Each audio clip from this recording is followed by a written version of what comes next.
गुरु माँ ने तो उत्सव मंडली को बुला लिया है। अब मैं मम्मी जी और शिव के बीच की जुगलबंदी कैसे करवाऊंगी? गुरु माँ को बताना होगा।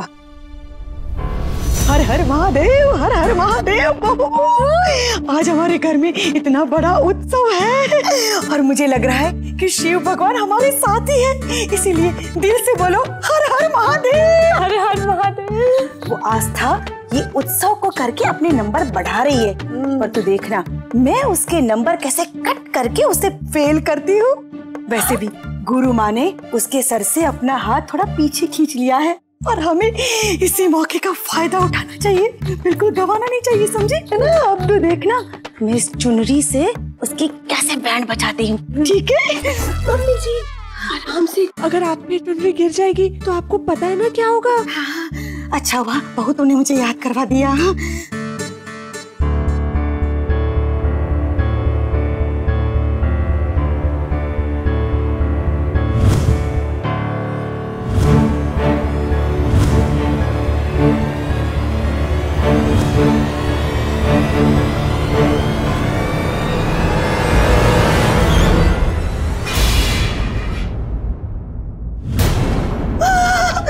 सॉरी चाची जी, मैं उठा लेती हूँ। हाथ मत लगाना।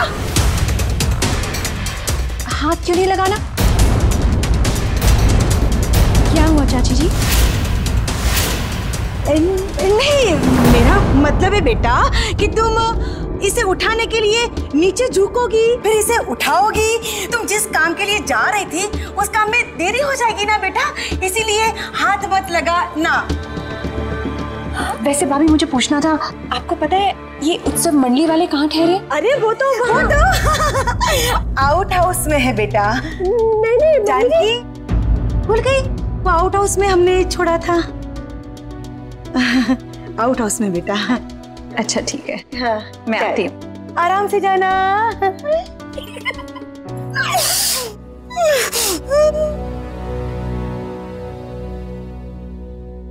मम्मी जी भगवान झूठ ना बुलाए, लेकिन आपने आस्था से झूठ क्यों बोला? वो लोग तो गेस्ट हाउस में ठहरे हैं ना। अरे बेवकूफ, अगर मैंने उसको बता दिया होता कि वो लोग कहाँ ठहरे हैं तो वो हमसे पहले वहाँ नहीं चली जाती। मम्मी जी दिमाग। हर हर महादेव, हर हर महादेव। कैसे हो बेटा? माँ जैसे आप छोड़ के गई थी वैसे ही हूँ। आपके बार बार पूछने से मेरा हाल बदल नहीं जाएगा। काश आपने मुझे उस दिन यहाँ आने से रोक लिया होता। काश ये शादी ना हुई होती, सब कुछ उस आस्था की वजह से। एनीवे बेटा, अब जब तुम्हारी शादी हो गई है तो तुम जानती हो ना, शादी 7 जन्मों का। हाँ माँ मुझे पता है, 7 जन्मों का बंधन, मेरे पति का घर ही मेरा घर, सुना था मैंने जो आप और गुरु माँ उस दिन कह रही थी। खैर छोड़िए, आप बताएं वहाँ सब कैसे हैं माँ? सब ठीक है बेटा। अच्छा सुनो, ग्रह नक्षत्र के अनुसार आज के दिन समुद्र मंथन हुआ था और हर साल की तरह हम इस बार भी ये दिन मनाने जा रहे हैं। बेटा शाम को घर में बहुत बड़ा उत्सव है। हर साल इस उत्सव में तुम नृत्य किया करती थी। मैं चाहती हूँ कि इस साल भी तुम आओ और इसीलिए न्योता देने के लिए मैंने फोन किया। आ जाओ बेटा। आई एम सॉरी माँ, पर मैं नहीं आ सकती। यहाँ घर में बहुत काम है और माँ भी नहीं है, तो घर अकेला छोड़ के कैसे आ जाऊं? तुम्हारे बिना सब अधूरा लगेगा बेटा। आ जाती तो अच्छा लगता, पर अच्छा लगा ये सुनकर कि तुम्हें अपने ससुराल की फिक्र है, और ऐसा होना भी चाहिए बेटा। मैं कैसे पहले ससुराल ही आना चाहिए। चलो रखती हूँ। नहीं माँ, आज भी मेरा मायका सबसे पहले है मेरे लिए।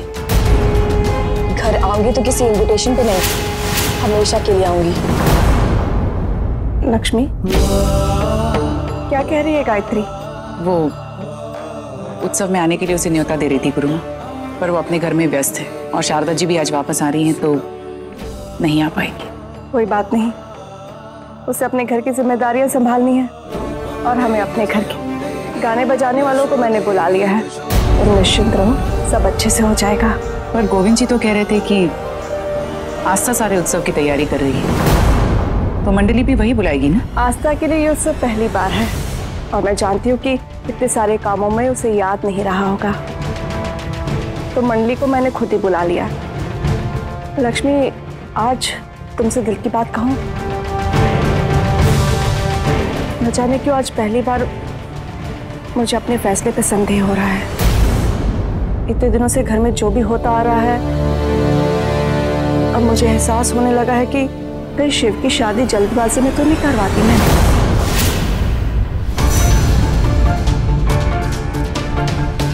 नहीं गुरु माँ, हम सबको आप पर पूरा भरोसा है और हम जानते हैं कि आप कोई गलत फैसला नहीं ले सकते।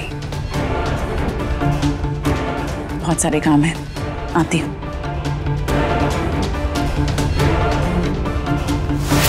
गलती तो मुझसे हो गई है लक्ष्मी, उसी को सुधारने के लिए मुझे ये सब करना पड़ रहा है।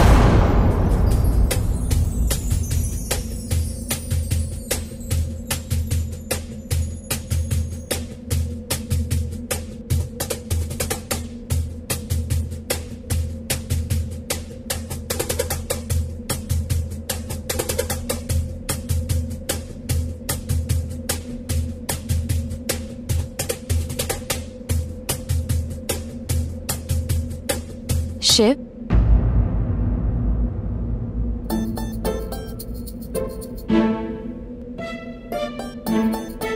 आशा, तुम यहाँ पे? क्यों? मैं यहाँ नहीं आ सकती? नहीं, आ सकती हो, ऑफ कोर्स आ सकती हो। मैं ना यहाँ पे एक्चुअली वो टेबल ठीक कर रहा था मैं। हाँ, टेबल। पर मैंने तो तुमसे पूछा नहीं कि तुम यहाँ क्या कर रहे थे। फिर तुम मुझे क्यों बता रहे हो? वो अगला सवाल तो तुम्हारा वही होने वाला था ना, तो इससे पहले तुम पूछो, मैंने बता दिया। एक ही बात है ना। वैसे शिव, ये टेबल कहीं से खराब नहीं लग रही। वही तो बात है, ये खराब लगता नहीं है। इस पे कुछ रखो ना, ये अजीब अजीब सी कुछ आवाज आती है, पता नहीं। देखो शिव, मुझे सच सच बताओ, तुम यहाँ क्या कर रहे थे? क्योंकि टेबल को बजाकर टेबल ठीक नहीं होती। सही कहा तुमने। तो टेबल बचा कौन रहा था? मैं? नहीं तो। देखो शिव,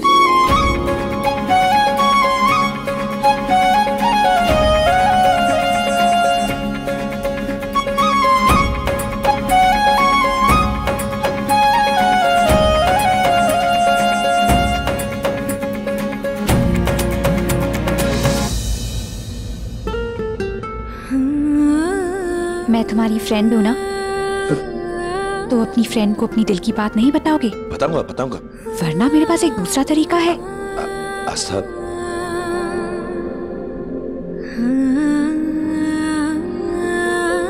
जो सिर्फ अकेले में ही इस्तेमाल होता है।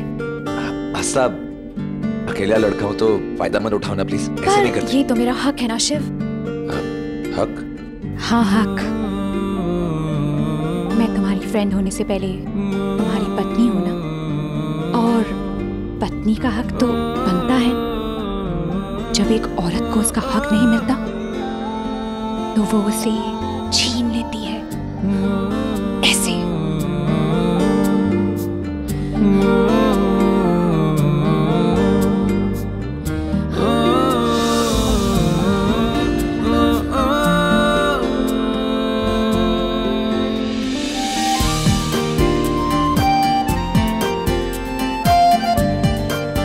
शिव, हक चाहिए तुम्हें?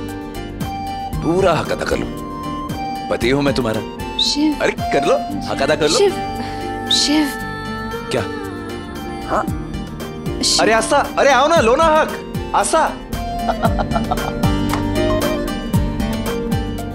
हक है मुझे। जय माँ दुर्गे। जय माँ दुर्गे। जीते रहो। जय माँ दुर्गे।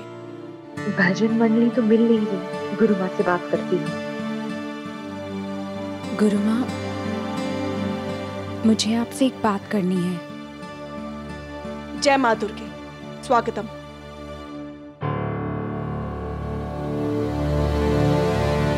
हाँ आस्था, अब बताओ। गुरु माँ, हमें भजन मंडी को वापस भेजना होगा। वापस भेजना होगा? पर क्यों? उनके बिना ये उत्सव कैसे होगा? होगा गुरु माँ, उनके बिना ही होगा। ताज्जुब है, भगवान को तुम मानती नहीं, फिर उनके उत्सव में इतनी रुचि क्यों? भजन मंडली हो या ना हो, तुम्हें क्या फर्क पड़ता है? गुरु माँ, आप सही कह रही हैं। मुझे इस उत्सव में कोई रुचि नहीं है। मुझे बस मम्मी जी और शिव की बीच की दूरी को मिटाना है। इसलिए मैं भजन मंडली को वापस भेजना चाहती हूँ। मम्मी जी और शिव जुगलबंदी करेंगे तो हमारी फैमिली की इज्जत भी बच जाएगी और एक माँ बेटे का रिश्ता भी ठीक हो जाएगा। मैं ठीक कह रही हूँ ना गुरु माँ? बिल्कुल ठीक कह रही हो तुम। अगर ये जुगलबंदी हो जाती है तो शायद उनके रिश्तों में कुछ सुधार हो। पर बेटा, इस तरह से मैं भजन मंडली को वापस नहीं भेज सकती। आस्था, कल्पना और वास्तविकता दोनों में बहुत अंतर होता है। तुम जो सोच रही हो वो कल्पना है, और शिव और लक्ष्मी के बीच में जो कुछ भी हुआ हम सबने देखा, वो थी वास्तविकता। बहुत ही नेक ख्याल है तुम्हारे। मैं भी ऐसा ही सोचा करती थी कि तुम बहू बनकर इस घर में आओगी तो शायद शिव और लक्ष्मी के इस रिश्ते को सुधारने में मैं कामयाब हो सकूं। पर क्या ऐसा हुआ? नहीं ना। रिश्ते संवरने की बजाय और बिगड़ते चले गए। पर बेटा, तुम कोशिश कर सकती हो, मैं तुम्हारे साथ हूं। पर इस मंडली को इस तरह से भेजना मेरे लिए मुमकिन नहीं। और ये उत्सव इस घर की प्रतिष्ठा है और इस भगवान के प्रति हम सबकी आस्था। पर गुरु माँ, मैं कुछ गलत नहीं करूंगी, मेरा विश्वास कीजिए। विश्वास? तुम्हारा? मैं अगर किसी पे विश्वास करती हूँ तो वो है मेरे भगवान। उनका ये उत्सव होगा और वो मुझे प्रसन्न होकर मुझे आशीर्वाद देंगे। पर तुमसे मुझे क्या मिलेगा? सिवाय निराशा के तुमसे कोई उम्मीद नहीं की जा सकती। गुरु माँ प्लीज बस।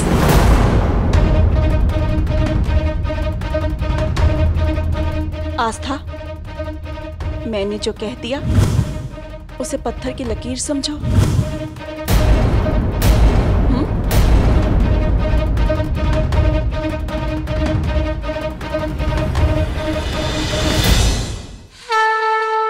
जय भोलेनाथ।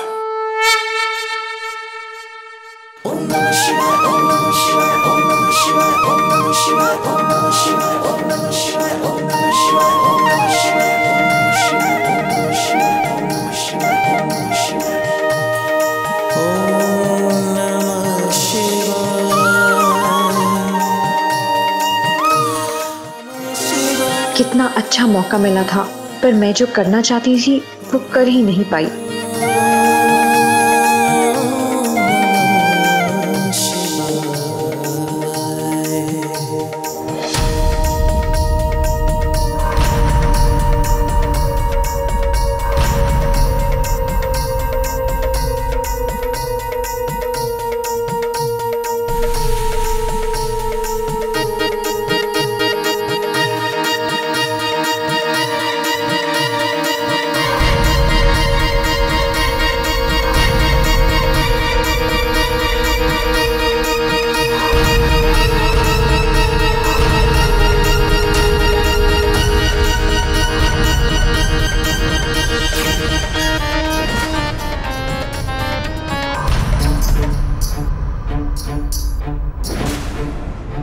चुनरी पहनने से पहले आप सब लोग अपने हाथ गंगा जल से धो लीजिए, हाथ शुद्ध हो जाएंगे, है ना?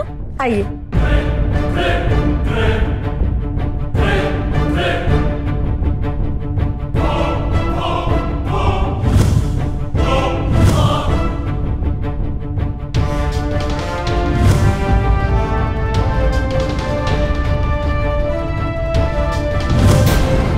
क्या हुआ? आप लोग इस तरह अचानक रुक क्यों गए? माफ कीजिए गुरु माँ, हम आज ये नाच गाना नहीं कर पाएंगे। आज जगराता भी नहीं होगा। पता नहीं हमें बहुत ये खुजली हो रही है। पता नहीं हम ना गा पा रहे हैं ना नाच पा रहे हैं। हम नहीं कर सकते, माफ कीजिए।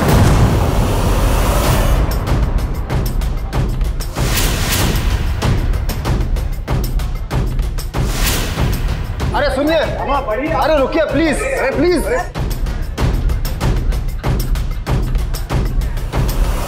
भजन मंडली तो चली गई, अब जगराता कौन करेगा? कहीं समंदर मंथन अधूरा न रह जाए। दुर्गा निवास में आज तक ऐसा कभी नहीं हुआ है।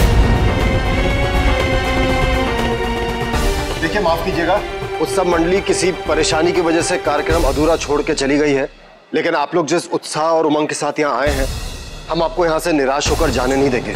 हमें बस थोड़ा सा समय दीजिए, हम कोई हल निकालकर इस कार्यक्रम को वापस शुरू करते हैं। कृपया धैर्य रखें। लक्ष्मी जी,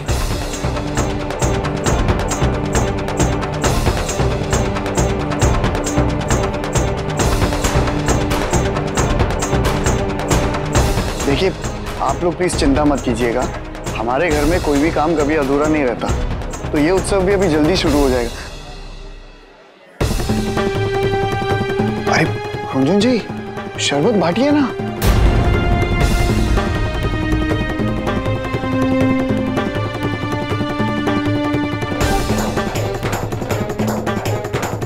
मैं 1 मिनट में आया। रुंझुन जी, आप शरबत क्यों नहीं बांट रही हैं? नहीं बांटना मुझे कोई शरबत। क्या?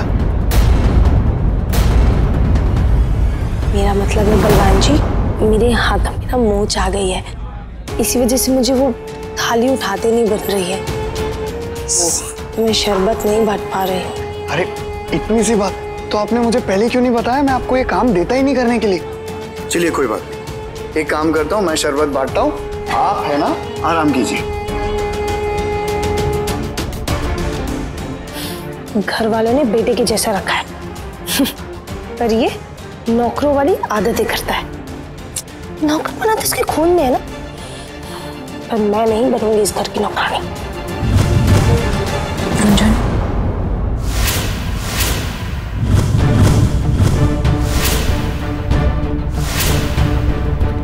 देख, मुझे तेरी एक हेल्प चाहिए। हेल्प? कैसी हेल्प? देख रुंझुन, ये उत्सव को पूरा करने का बस एक तरीका है। ये उत्सव बिना नाच गाने के तो नहीं हो सकता। संगीत के लिए मैं मम्मी जी और शिव को बोल दूंगी कि वो अपनी जुगलबंदी करे, पर डांस के लिए तुझे आगे आना होगा। आस्था, डांस और मैं? रुंझुन, तू कॉलेज में फर्स्ट आई थी ना डांस परफॉर्मेंस में, तो तुझे इसमें कोई परेशानी नहीं हो सकती।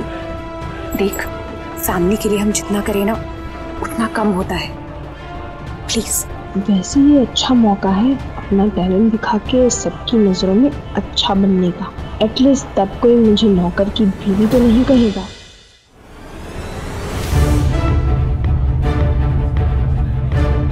हाँ आस्था, तुम सही कह रही हो, हमें इस फैमिली के लिए कुछ करना चाहिए। आफ्टर ऑल मैं भी तो इस फैमिली की मेंबर हूँ ना। मैं डांस करूंगी। डांस? अच्छा चल, मैं रिहर्सल कर लेती हूँ। ठीक है।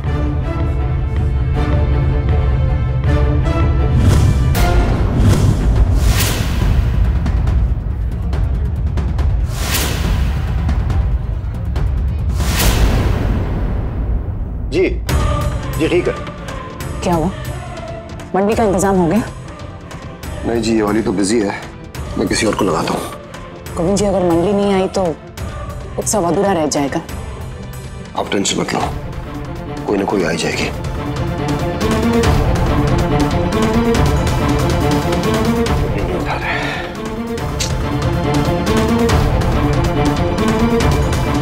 ऐसा तो मुझे क्यों लगी? क्यों? पापा, मम्मी जी, अब इस फैमिली की इज्जत को बचाने का सिर्फ एक तरीका है। मम्मी जी, मुझे पापा ने बताया कि आप और शिव इस उत्सव के लिए जुगलबंदी किया करते थे।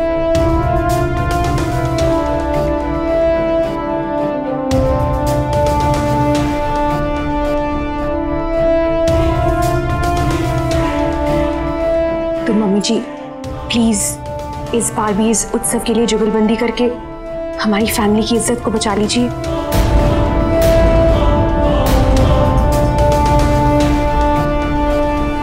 जो तुम कह रही हो वो नहीं हो सकता।